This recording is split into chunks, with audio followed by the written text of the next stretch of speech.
The Labor government is continuing to push its green agenda. Don't worry, we haven't forgotten about climate change here on Australians. Compromising energy security in the name of climate change.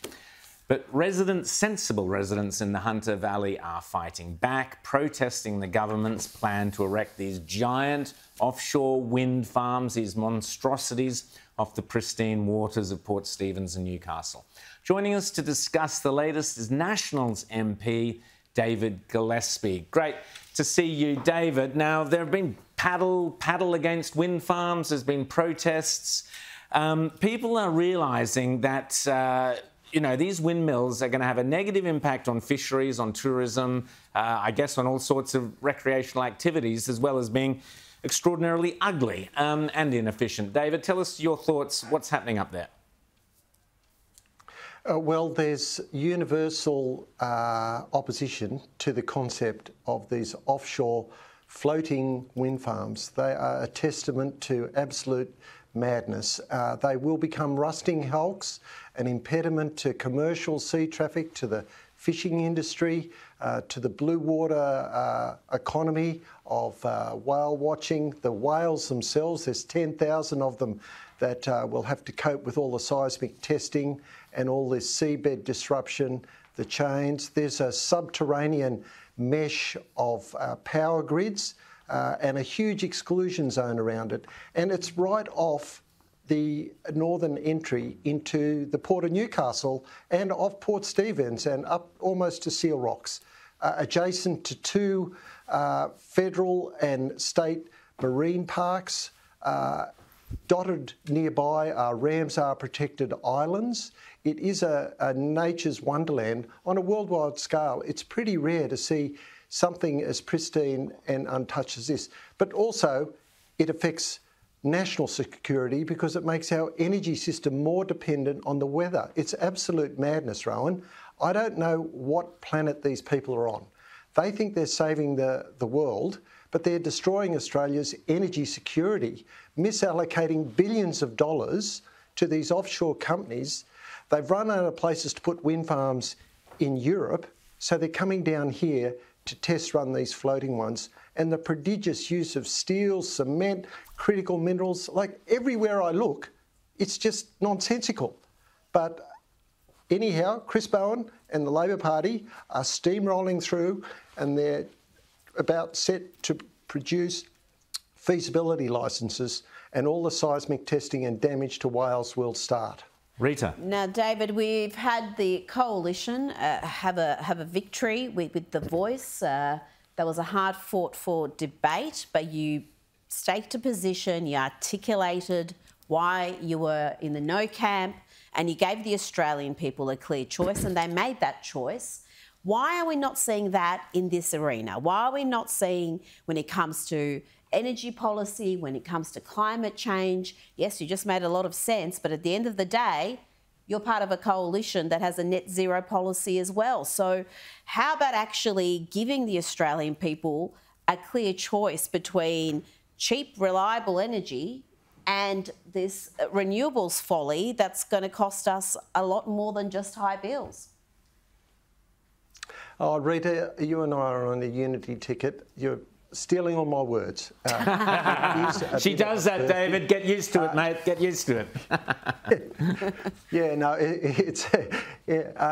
the actual construct of net zero by 2050 is just pie in the sky. Look, unfortunately, or I deal in the real world. There's been billions of euros, Deutschmarks, US dollars, English pounds, Aussie dollars. The whole world has gone crazy trying to think that in the space of 20 or 30 years, we can unhook from fossil fuels. We're still using for our total energy about 94% from fossil fuels. The only realistic way to disconnect the world's economies and advancement of human beings is to get cheap, affordable, reliable electricity. Nuclear energy is one way of doing that, but highly efficient, low emissions coal plants in Asia are powering and keeping people warm and allowing their economies to go from undeveloped to developed. Look at India, look at countries in Asia. We're doing the reverse. We advanced in the 50s, 60s, 70s, 80s and up to now, and now we're going backwards to low energy density sources that are randomly variable, reliant on the weather or the day and night. Like, is everyone going to wake up one day and realise, hey, it's cloudy and windy across New South Wales and Queensland. It's called, a big low trough or an east coast low, and hey, presto, everything stops working because we've run out of batteries after 4 or 5 hours and we've run out of wind. Look, we need to keep our remaining baseload power stations operating till we get a sensible replacement for them. Either upgrade them, make them highly efficient, or go nuclear. That's the logical thing. I'm not saying I'm against renewables. I'm just saying you can't base a whole economy on renewables. They can be part of the mix.